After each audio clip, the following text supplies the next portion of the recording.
মোক ৰাহুল গান্ধী অহা মিটিংখনলৈ নামাতিলে, হেলিকপ্টাৰখন বিচাৰিলোঁ, একদিনৰ কাৰণে নিদিলে। আৰু যিমানবিলাক আমাৰ অপজিশ্যনৰ লিডাৰ আছে নামাতেই, আৰু মুছলমানকেইটা বেছি।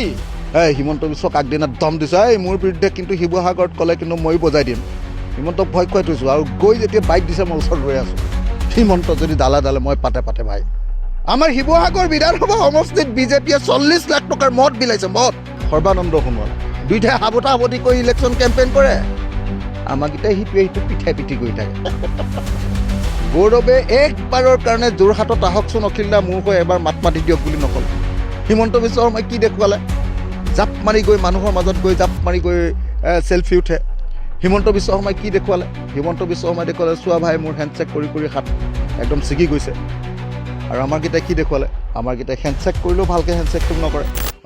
বিপৰ্যয়ৰ মূল কাৰণ এটা হ'ল বিজেপিৰ খুব ধুনীয়া পৰিকল্পনা, সুপৰিকল্পনা, 5 বছৰীয়া তেওঁলোকৰ পৰিকল্পিত প্ৰচাৰ, আৰু আমাৰ একেবাৰে শেহতীয়াকৈ অপৰিকল্পিতভাৱে হাফ হাৰ্টেডলি কৰা প্ৰচাৰ।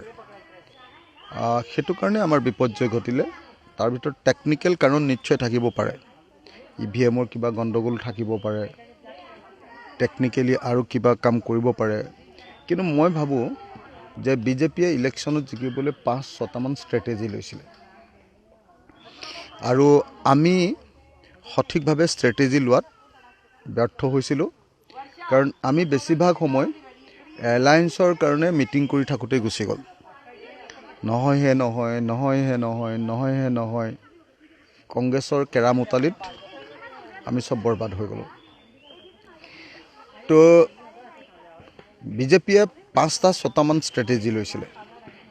প্ৰথম ষ্ট্ৰেটেজিটো আটাইতকৈ ডাঙৰ ষ্ট্ৰেটেজি। সেইটো আছিলে তেওঁলোকে ডিলিমিটেশ্যন কৰিছিলে। তেওঁলোকে SR-ৰ জৰিয়তে ভোটাৰ তালিকাখন নিজৰ মতে বনাই লৈছিলে। তাৰ পাছত সেই বস্তুটো কৰাৰ পাছত মানে ডিলিমিটেশ্যনৰ জৰিয়তে অকল মুছলমান চিট 22টা কৰি পেলালে, বাকী হিন্দু চিট কৰি পেলালে।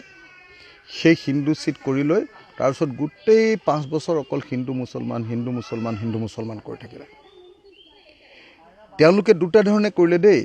এটা হ'ল টেকনিকেলি, তেওঁলোকে ইলেকশ্যন কমিশ্যনক লগত লৈ কি কৰিলে, তেওঁলোকে মানে হেৰি কৰি দিলে, গোটেই ভোটাৰ তালিকা বদলাই দিলে, সমষ্টিবিলাক বদলাই দিলে।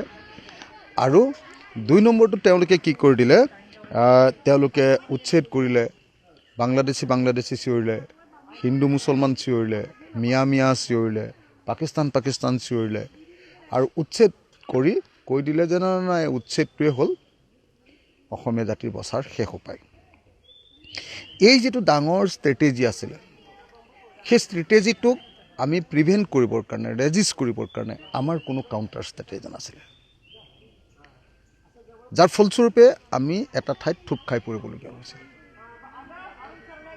তো এইটো হ'ল প্ৰথম কথা। দ্বিতীয় ষ্ট্ৰেটেজিটো হ'ল তেওঁলোকৰ ডেভেলপমেণ্টেল পলিটিক্স। তেওঁলোকে বাৰম্বাৰ প্ৰচাৰ কৰি আছিলে যে অকল বিজেপি জিকিলেহে ডেভেলপমেণ্ট হ'ব, আৰু হিমন্ত বিশ্ব শৰ্মাৰ ডেভেলপমেণ্টৰ প্ৰতি কেনেকুৱা ধৰণৰ অপপ্ৰচাৰ কিছুমান কৰি দিলে। আৰু কি ডেভেলপমেণ্ট কৰিলে? কাৰ্যত অকল কেইখনমান অভাৰব্ৰিজ বনালে, ফ্লাইঅভাৰ, তাৰ বাহিৰে একো নাই। কিন্তু ইমান বেছি প্ৰচাৰ কৰিলে মানুহ ভাবি গ'ল যে ইহঁতৰ জৰিয়তে কাম হ'ব। চব 3 নম্বৰ ষ্ট্ৰেটেজিটো আপোনালোকৰ গোটেই সংবাদ মাধ্যমবিলাকক কিনি ল'লে, হয় ভয় খুৱাই দিলে, নহ'লে কিনি ল'লে। কিনি লৈ যোৱা 5 বছৰত বেছিভাগ সংবাদ মাধ্যমে চৰকাৰৰ লগত থাকি গ'ল, 1-2টা ব্যতিক্ৰম। 3 নম্বৰ ষ্ট্ৰেটেজিটো সংবাদ মাধ্যম। তাৰপাছত 4 নম্বৰ ষ্ট্ৰেটেজিটো হ'ল তেওঁলোকৰ আল্ট্ৰা নেশ্যনেলিজিম, একদম উগ্ৰ ৰাষ্ট্ৰীয়তাবাদ।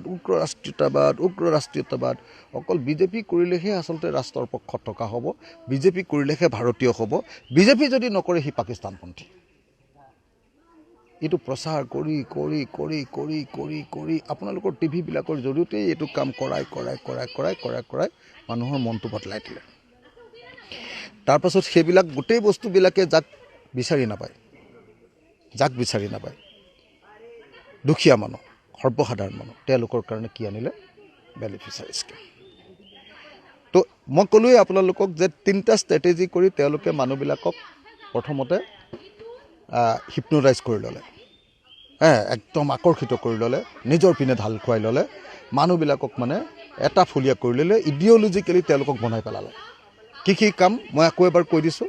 প্ৰথমটো হ'ল যে আপোনাৰ হিন্দু মুছলমান কৰি ল'লে, আৰু হিন্দু মুছলমান কৰি আপোনাৰ কি কৰিলে? এছআৰ আৰু ডিলিমিটেশ্যনৰ জৰিয়তে সমষ্টিবিলাকো তেনেকৈ বনাই লৈ তেনেকৈ ঠিক কৰি ল'লে। 2 তেওঁলোকে কি কৰি ল'লে? যে ডেভেলপমেণ্টেল পলিটিক্স এটা বিৰাট প্ৰচাৰ কৰি দিলে। বিজেপি আহিলেহে অকল জিকিব পাৰিব। 3 তেওঁলোকে আল্ট্ৰা নেশ্যনেলিজিম বা উগ্ৰ ৰাষ্ট্ৰীয়তাবাদ, বিজেপি কৰিলেহে অকল জাতীয়তাবাদী। 4 তেওঁলোকে কি কৰিলে? অৰুণোদয়, নামঘৰ চব নামঘৰবিলাকক পইচা দিলে। এইটো কিমান ডাঙৰ পলিটিক্স! বিজেপিৰ পলিটিক্সটো কংগ্ৰেছে বুজিয়ে নাপালে। প্ৰত্যেকটো নামঘৰত 3 লাখ অসম দৰ্শন। কি কৰিলে? তাৰ ফলস্বৰূপে যে মছজিদক নিদিয়ে, নামঘৰক দিয়ে। এইটো কৰি কৰি হিন্দু মুছলমানৰ মাজত যিটো পাৰ্থক্য, সেইটো গাঢ় কৰি পেলালে যোৱা 5 বছৰ। আৰু সেই গোটেইবিলাক কথাত যাতে চৰকাৰৰ বিৰুদ্ধে কোনেও কথা নকয়, তাৰ কাৰণে মিডিয়াকেইটা কিনি পেলালে। মিডিয়াকেইটাক ভয় খুৱাই দিলে। যিকেইটাই অলপ উল্টাকৈ কয় তেওঁলোকক ভয় খুৱাই দিলে, আৰু যিকেইটা কিনিব পাৰে কিনি দিলে, মাহেকীয়া পইচা দি দিলে, খেলা খতম কৰি পেলালে। এই গোটেই যিটো ষ্ট্ৰেটেজি বিজেপিৰ, এই বিজেপিৰ ষ্ট্ৰেটেজিটোৰ বিপৰীতে আমাৰ কি ষ্ট্ৰেটেজি আছিলে? আমাৰ বিৰোধী পক্ষৰ কোনো ষ্ট্ৰেটেজিয়ে নাছিলে। আমাৰ বিৰোধী পক্ষৰ ষ্ট্ৰেটেজিটো আপোনালোকে চাব দেই। আমাৰ বিৰোধী পক্ষৰ ষ্ট্ৰেটেজিটো আছিলে বিধানসভাত মুখখন বন্ধ কৰি থকা। মই বিধানসভাত মাত মাতি আছিলোঁ। গতিকে শিৱসাগৰত আটাইতকৈ ডাঙৰ নিৰ্বাচনী ইছ্যু হ'ল আমাক বিধানসভাত মাত মতা মানুহ এজন লাগে। দেৱব্ৰত শইকীয়াই বিধানসভাত মুখখন বন্ধ কৰি আছিলে। সেইকাৰণে দেৱব্ৰত দাই মানে সেইধৰণে নিজৰ সমষ্টিত সেই ইছ্যুটো তৈয়াৰ কৰি ল'ব নোৱাৰিলে। তেওঁ লিডাৰ অফ দ্য অপজিশ্যন আছিলে। তেওঁলোকৰ হাতত 29জন আছিলে, মোৰ হাতত এজন আছিলে। মই এজনে খেলি আছিলোঁ, তেওঁলোকে 29জনে চৰকাৰৰ লগত বুজাবুজিত আছিলে। যেনেকৈ মিডিয়াবিলাকৰ ভিতৰত 1-2জন বুজাবুজিত নাছিলে, তেনেকৈ কংগ্ৰেছৰ মাজতো চাগে 1-2জন এনেকুৱা মানে নিউট্ৰেল মানুহ আছিলে, সঁচি কংগ্ৰেছৰ পক্ষত থকা মানুহ আছিলে। কিন্তু বেছিভাগে কি কৰিছিলে? চৰকাৰে সেইটোৰ কাৰণে কি কৰিছিলে? সেই বিৰোধী পক্ষৰ বিধায়কবিলাকক কিছুমান বিশেষ ধৰণৰ সা সুবিধা দি দিছিলে, যাৰ ফলস্বৰূপে তেওঁলোকে আনকি ৰাজ্যসভাতো ভোট মাৰি দিছিলে। তাৰপিছত ৰাষ্ট্ৰপতি নিৰ্বাচনতো বিজেপিক ভোট মাৰি দিছিলে। আৰু ৰাজ্যসভাত ভোট মাৰি দিয়া বুলি প্ৰমাণ পোৱাৰ পাছতো কংগ্ৰেছে নিজৰ বিধায়কবিলাকৰ ওপৰত এটা একশ্যন ল'ব নোৱাৰিলে। মানে যোৱা 5টা বছৰ ক'বলৈ গ'লে কংগ্ৰেছৰ বিধায়কবিলাকে কমপ্লিটলি হিমন্ত বিশ্ব শৰ্মাৰ কথা মতে চলি আছিল, যাৰ ফলস্বৰূপে মানুহে ভাবিলে যে ইহঁতে মাতিবই নোৱাৰে, ইহঁতক ভোট দি কিটো লাভ হ'ব। মই একমাত্ৰ মাতি আছিলোঁ, মোক জিকাই দিলে। সেইকাৰণে গোটেই ৰাষ্ট্ৰযন্ত্ৰটো জঁপিয়াই পৰাৰ পাছতো অখিল গগৈক হৰুৱাব নোৱাৰিলে। মই অৱশ্যে জিকাৰ কাৰণে কেইবাটাও ষ্ট্ৰেটেজি লৈছিলোঁ। ময়ো খেলুৱৈ মানুহ, মই কেনেকৈ খেলিব লাগে জানো। মই বোকাত নামি খেতি কৰা মানুহ। মইতো ভাই ওপৰৰ পৰা এনেই পানী দিবলৈ যোৱা মানুহ নহয়, চাহ জলপান দিবলৈ যোৱা মানুহ নহয়, আলিত উঠি চেণ্ডেল পিন্ধি। তাৰপাছত আটাইতকৈ ডাঙৰ কি কাম কৰিছিলে আপোনালোকে চাব দেই। প্ৰধানমন্ত্ৰীক কিমান বাৰ আনিলে বাৰু, অমিত শ্বাহক কিমান বাৰ আনিলে, আৰু কাৰ টকাৰে? চব ৰাইজৰ টকাৰে। বিহু পাতিলে ৰাইজৰ টকা, ঝুমুৰ পাতিলে ৰাইজৰ টকা, তাৰপিছত বাগৰুম্বা পাতিলে ৰাইজৰ টকা, চব ৰাইজৰ টকাৰে আনি চব যিমান কৰিছে চব নিৰ্বাচনী কেম্পেইন। হিমন্ত বিশ্ব শৰ্মাই ৰাইজৰ টকাৰে যোৱা 5 বছৰত যিমান ভোগ কৰিলে, হেলিকপ্টাৰ আৰু চাৰ্টাৰ্ড ফ্লাইট লৈ যিমান ভোগ কৰিলে, অসমৰ ইতিহাসত কোনো মুখ্যমন্ত্ৰীয়ে সিমান ভোগ কৰা নাই। আপুনি আচৰিত হ'ব যে হিমন্ত বিশ্ব শৰ্মাই গুৱাহাটীৰ পৰা যোৰহাটলৈ আহে চাৰ্টাৰ্ড ফ্লাইটত, যোৰহাটৰ পৰা হেলিকপ্টাৰখন লৈ শিৱসাগৰলৈ যায়,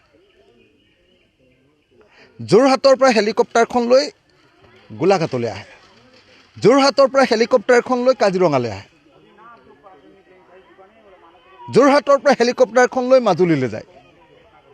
কিন্তু তেওঁ এই হেলিকপ্টাৰ যিটো পলিটিক্স আমি সেইটো ভালকৈ ধৰিব নোৱাৰিলোঁ, সেই পলিটিক্সৰ জৰিয়তে মানুহৰ লগত অনবৰতে সম্পৰ্ক ৰক্ষা কৰি থাকিলে।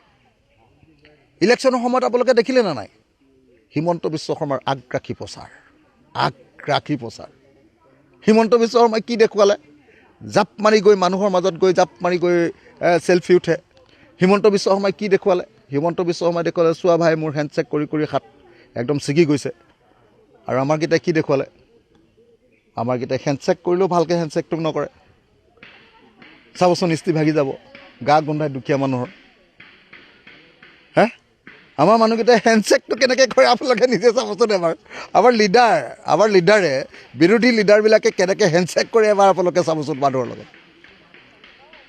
হিমন্ত বিশ্ব শৰ্মাৰ কাপোৰ ইস্ত্ৰি, মুখ্যমন্ত্ৰী কাপোৰ ইস্ত্ৰি থাকে নেকি? আমাৰকেইটাৰ একদম ফ্ৰীয়া ইস্ত্ৰি, দীঘল একদম চিধা ইস্ত্ৰি থাকিব লাগিব। ওচৰলৈ মানুহে খুন্দা মাৰি দিব।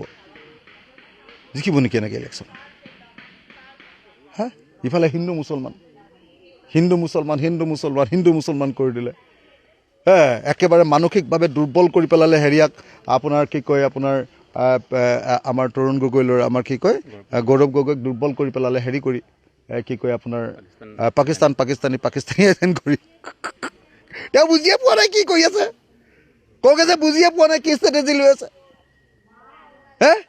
এফালেদি একেবাৰে এজন মানে উগ্ৰ চেলবেলীয়া, একেবাৰে উগ্ৰ জনতাৰ লগত মিলি থকা উগ্ৰ মানে একদম পানীত জাপ মাৰি দিয়া মানুহ এটা, আৰু আনফালেদি একদম আৰু চাৰ্টাত চিধা কৰি ৰখা গহীন গম্ভীৰ কৰা অপজিশ্যনৰ লিডাৰ এজন। ক'ত ইলেকশ্যনত জিকিব আপুনি? জিকিব পাৰিব নেকি আপুনি কওক? ইফালে আপোনালোকে চাওক হিমন্ত বিশ্ব শৰ্মাই ইলেকশ্যনত কেইবাৰ কেম্পেইন কৰিছে। মোৰ সমষ্টিটোত হিমন্ত বিশ্বই কালি কৈছে বোলে নাই অখিল গগৈ সমষ্টিত মই কেম্পেইনে কৰিবলৈ জনা নাই। যিদিনা 20,000 মহিলালৈ এই হেৰি 10,000 টকা বিলাবলৈ গৈছে, মোৰ বুকুখন কঁপি গৈছে। মই সেইদিনাই ভাবিছোঁ হাৰিলোঁ। মই নাই তাত হেৰিয়াক উঠাই থৈছে, কি নাম কয় মোৰ এগেইনষ্টত যে উঠিছে, কি নাম এই চালফাটোক কি মানুহটো কি নাম আছিলে? কুশল দুৱাৰীক উঠাই এনেকৈ একদম ভীমৰ গদা তালৈ ৰৈ আছে। 20,000 মহিলা ইউনিফৰ্ম পিন্ধি আহিছে, ৰঙা ব্লাউজ। চালা মই উপায় নাপাই ৰুমত ৰৈ চাই আছোঁ টিভি। মই দেখিলোঁ নাই এনেকৈ থাকিলে নহ'ব, যাওঁ তালৈকে ময়ো। গৈ মই থিয় হৈ হাত চাত জোকাৰি মই যেনে তেনে মহিলাবিলাকক অকণমান হেৰি কৰিছোঁ, মোৰ উপস্থিতিটো প্ৰমাণ কৰিছোঁ। হিমন্ত বিশ্বক আগদিনা দম দিছোঁ, মোৰ বিৰুদ্ধে কিন্তু শিৱসাগৰত ক'লে কিন্তু ময়ো বজাই দিম। চৰকাৰী মিটিঙত যদি তুমি নিৰ্বাচনী কেম্পেইন কৰা ময়ো বজাই দিম। হিমন্তক ভয় খুৱাই থৈছোঁ। আৰু গৈ যেতিয়া বাইট দিছে মই ওচৰত ৰৈ আছোঁ।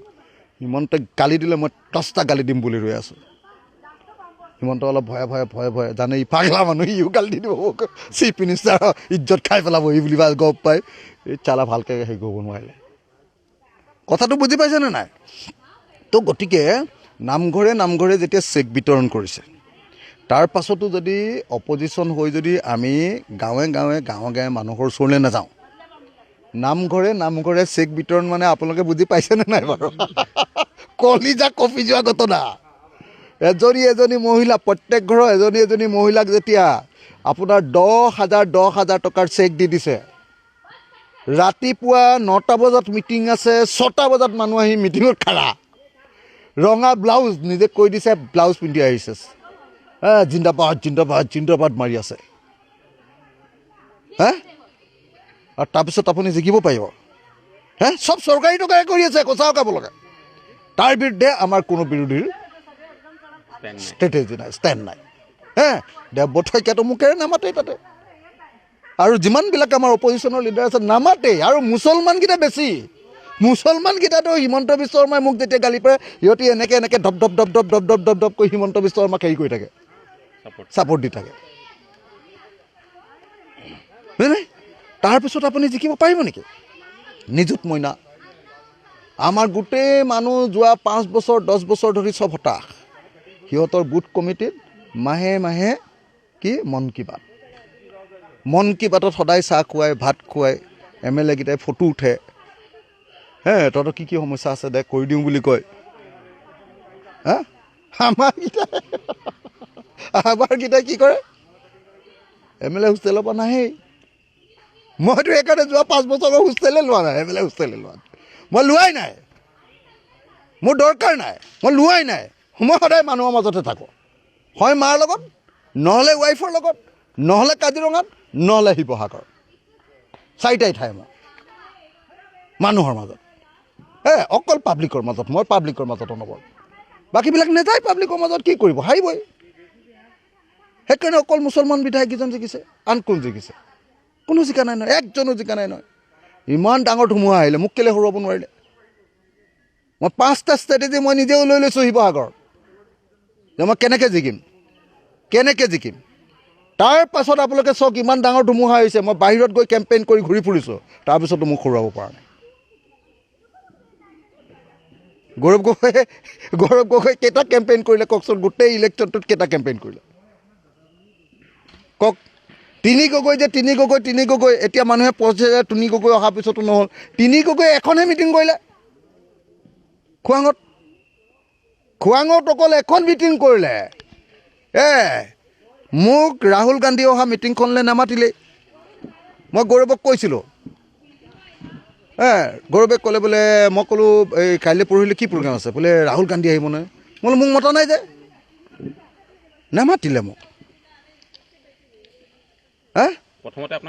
মই ডাইৰেক্ট মই আপোনালোকক এটা কথা কওঁ আজি প্ৰধানমন্ত্ৰীয়ে কিমান দিন আহি ইয়াত কেম্পেইন কৰিলে অমিত শ্বাহে কিমান দিন কৰিলে JP নাড্ডা কিমানবাৰ আহিলে বিজেপিৰ কেন্দ্ৰীয় সভাপতিজন কি নাম আজিকালি নতুন এজন হ'ল নহয় নীতিন নবীন নে কি সেই মানুহটোৱে কিমান দিন আহিলে তেহেঁতৰ মন্ত্ৰীবিলাক কিমানবাৰ আহিলে আমাৰ কংগ্ৰেছৰ লিডাৰ কেইজন আহিলে কেইখন মিটিং কৰিলে মোক কওকচোন আপুনি ৰাহুল গান্ধী 2 দিন প্ৰিয়ংকা গান্ধী 2 দিন প্ৰিয়ংকা গান্ধীক মই সন্মুখীকে হেলিকপ্টাৰত যে আছোঁ সেইফালে প্ৰিয়ংকা এইফালে মই লগালগি মই প্ৰিয়ংকাক কৈছোঁ যদি সঁচাকৈ তোমালোকে জিকাব খুজিছা তেতিয়াহ'লে 4 দিন তুমি থাকা তুমি 2 দিন লৈছা আৰু 2 দিন লোৱা আৰু ৰাহুলকো আৰু 4 দিন ল'বলৈ কোৱা একেলগতে থাকোঁ গেলাই পালাম এতিয়াও কেম্পেইন কৰিম ভালকৈ গৌৰৱে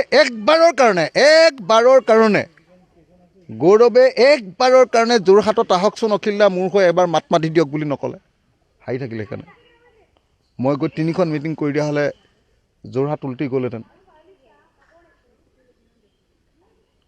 যোৱা সময়খিনিত সঁচাকৈ মই কৈছোঁ ক'বলৈ বেয়া গৌৰৱে বিচাৰি আছে যে মই যাতে বেছিকৈ মিটিং কৰিব নোৱাৰোঁ ক'বলৈ বেয়াটো ৰাহুল গান্ধীৰ ওচৰলৈ যাতে মই যাব নোৱাৰোঁ মিটিংবিলাকত যাতে মই লিড ল'ব নোৱাৰোঁ এইটো বিচাৰি থাকিলে আৰু ক'ত জিকিব জিকাৰ পাছত তুমি সেইবিলাক কৰি থাকা যে অখিল গগৈক আমি মন্ত্ৰী নিদিওঁ জিকাৰ পাছত কৰা জিকাৰ আগতেই যদি তুমি এনেকুৱা কুটবুদ্ধি কৰি থাকা আৰু ক'ত ইলেকশ্যনত জিকিবা ভাই হেলিকপ্টাৰখন বিচাৰিলোঁ 1 দিনৰ কাৰণে নিদিলে বাৰম্বাৰ ক'লোঁ দলগাঁও বিধানসভা সমষ্টিত একবাৰ কেম্পেইন কৰি দিয়া দলগাঁও বিধানসভা সমষ্টিত দলগাঁও বিধানসভা সমষ্টিত কংগ্ৰেছে আমাৰ বিৰুদ্ধে কেণ্ডিডেট দিলে আমাক হৰুৱাই দিলে লাভ কি হ'ল AIDFৰ আৰু এজন জিকিলে নহ'লে আমি জিকিলোহেঁতেন দলগাঁৱততো আমাক ডাইৰেক্টলি কংগ্ৰেছে বাঁহ দিছে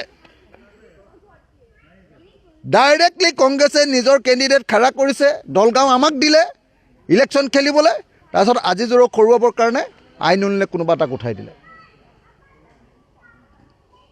মই গৌৰৱক একদম নমস্কাৰ কৰি কিমানবাৰ ক'লোঁ দলগাঁৱত এবাৰ কেম্পেইন কৰি দিয়া ভাই তোমালোকৰ এনেকৈ যে কেণ্ডিডেট দিছা ৰকিবুল হুছেইনক কিমানবাৰ ক'লোঁ এবাৰ সুধি চাব এই আমাৰ কি সিং আছিলে কংগ্ৰেছৰ জিতেন্দ্ৰ সিঙক মই কিমানবাৰ ক'লোঁ আনকি মই প্ৰিয়ংকা গান্ধীক ক'লোঁ যে এওঁলোকে আমাক হৰুৱাবৰ কাৰণে আকৌ কেণ্ডিডেট দিছে চোৱা কেনেকৈ জিকিব ইলেকশ্যন এনেকৈ ইলেকশ্যন নিদিয়ে নিজিকে আমাৰ আমাৰ হতাশ হতাশ হতাশ হৈ থকা কৰ্মী যোৱা 10 বছৰত একো কৰিবলৈ পোৱা নাই, একো খাবলৈ পোৱা নাই, একো পইচা পাতি নাই, আমাৰ তেনেকুৱা কৰ্মী।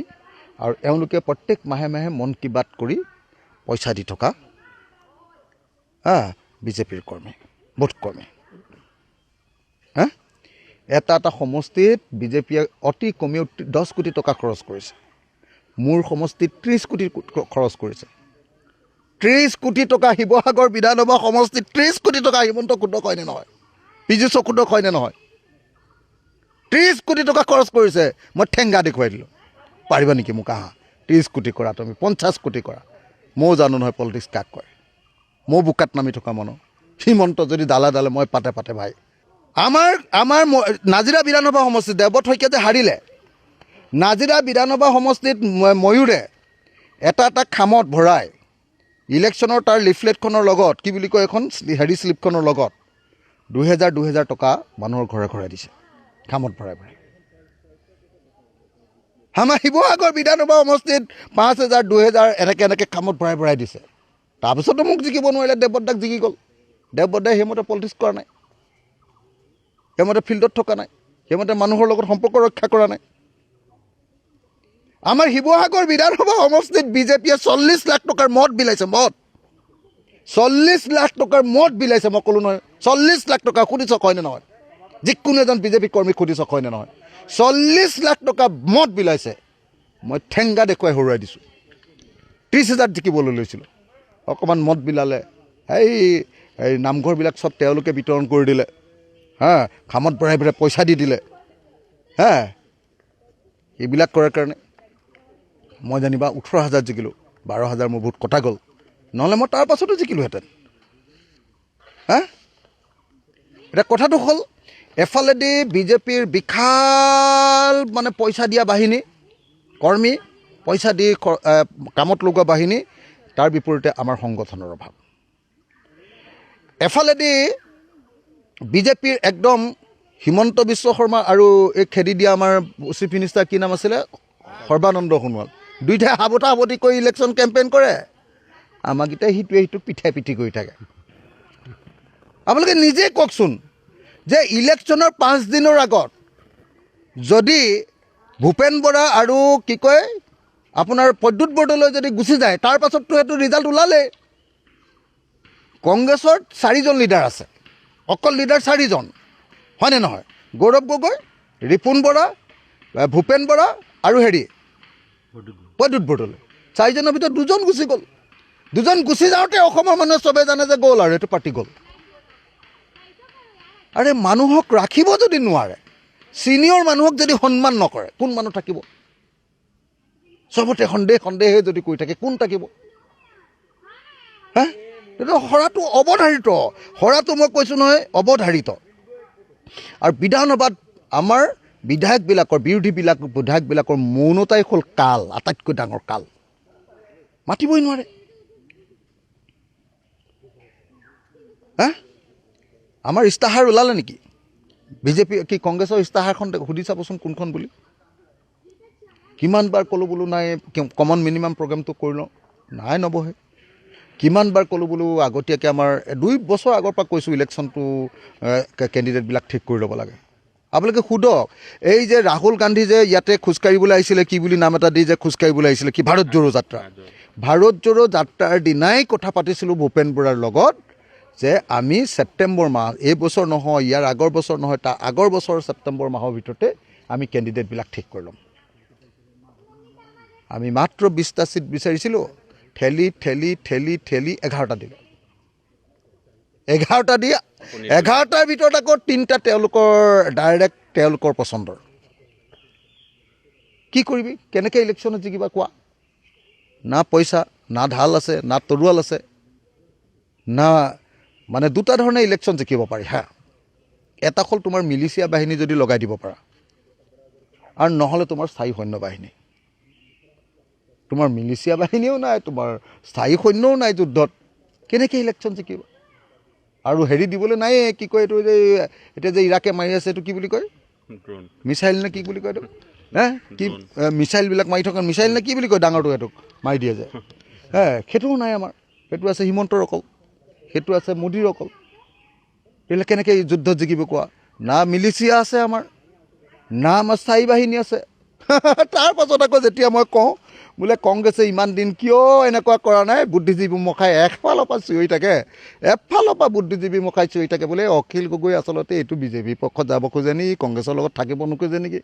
মই সঁচা কথাটো ক'লেই মানে মইতো জানেই আপোনালোকে, মই সমালোচনা কৰি দিওঁ চিধা চিধি, কাকো মই কেয়াৰ চেয়াৰ কৰি থকা মানুহ নহয়। মই বোকাত নামি খেতি কৰা মানুহ, মই সেইকাৰণে ইমান কেয়াৰ কৰি নাথাকোঁ। মই কৈ দিওঁ যে এইটো কি হৈছে মোকে উল্টাই কয় বোলে ই বিজেপিৰ লগত যাব খুজিছে নেকি, হিমন্তৰ লগত ভাল নেকি। হা, আমাৰ সুলুক থুলুক প্ৰচাৰ, আমাৰ কৰ্ডিনেশ্যন নাই, আমাৰ তিনি গগৈ নামটোহে থাকিলে, একদিনো প্ৰচাৰেই নকৰিলোঁ। নাই তিনি গগৈ নামটো ল'লে বেয়া পায় নেকি কিজানি বেলেগবিলাকে। এইটো এইফালেও ভয়, সেইফালেও ভয়, এইফালেও নাহে ইফালেও নাহে, ক'ত ইলেকশ্যন জিকিব এনেকৈ। কথাকেইটা ক'লোঁ এইকাৰণেই যে এই সঁচা কথাকেইটা যদি এই সময়ত শুনি নলওঁ, এই সঁচা কথাকেইটা যদি উপলব্ধি নকৰোঁ, আৰু যদি এতিয়াও যদি মনে মনে এনেকৈ তেলমৰি কৰি থাকোঁ, ভৱিষ্যতে কেতিয়াও বিজেপিক খুৰুৱাব নোৱাৰিম আৰু। সেইকাৰণে বিজেপিক খুৰুৱাবৰ কাৰণে আমি ৰাইজৰ দলে অহা 10 তাৰিখৰ পৰা কাম আৰম্ভ কৰিম। 10 তাৰিখৰ পৰা কাম আৰম্ভ কৰিম। 31ত বিজেপিক হৰুৱাম। মিত্ৰতা থাকিব নেকি? দেখা যাব সেইবোৰ পিছত। এতিয়া নিজৰ কামত নিজে নিজৰ কামত থাকিম, তাৰপিছত সেইবোৰ দেখা যাব পিছত।